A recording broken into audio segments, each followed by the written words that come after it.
योभन्दा अघिल्लो भिडियो धेरै लामो भएको थियो स्क्रिलको अकाउन्ट क्रिएट गरेर भेरिफाई गर्ने सम्बन्धमा।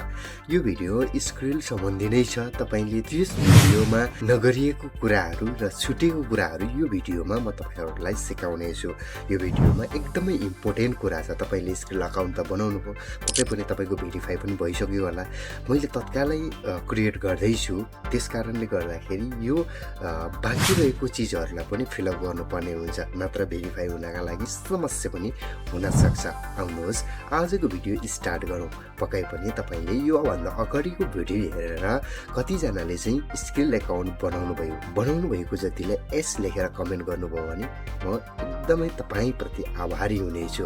आउनुहोस् भिडियोलाई सुरु गरौँ। सुरु गर्नुभन्दा अगाडि चाहिँ तपाईँले यस च्यानललाई सब्सक्राइब, लाइक, भिडियोलाई र कमेन्ट पनि गर्न नबिर्सिनु होला है त। हजुर, यहाँ तपाईँले स्क्रिनमा हेर्न सक्नुहुन्छ मेरो स्क्रिल अकाउन्ट ओपन छ। अब यहाँ तपाईँले घन्टीको बेल आइकन छ एउटा, त्यसलाई टच गरेर हेर्नु होला।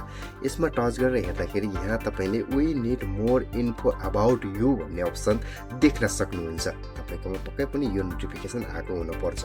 यसलाई टच गर्नु होला। एकचोटि टच गरिसकेपछि एड इन्फर्मेसनमा टच गर्नु होला। यदि गरिसकेपछि यहाँ नेसनलिटी छ, नेसनलिटीमा तपाईँले नेपाल सर्च गर्नु होला। नेपाल सर्च गरिसकेपछि यहाँ तपाईँले अहिले तपाईँ नेसनलिटी नेपाल हो र तपाईँ नेपालभन्दा बाहिर हुनुहुन्छ भने चाहिँ तपाईँले यहाँ चाहिँ I also have a second नेसनलिटीमा टच गर्न सक्नुहुन्छ। नभए तपाईँले यहाँ अकुपेसनमा टच गर्नु होला। अकुपेसनमा तपाईँको अकुपेसन के हो, पेसा के हो तपाईँको है, त्यो सर्च गर्नु होला। अब मेरो पेसा के हो, तपाईँको पेसा के हो, त्यो सर्च गर्नुपर्ने हुन्छ। म यहाँ IT software, hardware and website development भनेर टच गर्छु। तपाईँको पेसा के हो त्यसमा टच गरेर कन्टिन्यू गर्न सक्नुहुन्छ र यहाँ तपाईँले पुनः कन्टिन्यूमा टच गर्नुहोला।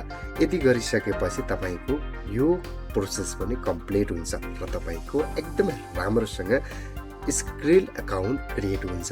आजको भिडियो कस्तो लाग्यो कृपया सल्लाह सुझाव कमेन्ट गर्नुहोला र सँग कुनै पनि टेक्नोलोजी सम्बन्धी प्रश्न वा जिज्ञासा छ भने पनि कमेन्ट गर्न सक्नुहुन्छ। आजलाई हामी छुट्टिन्छौँ। हवस् त, नमस्कार।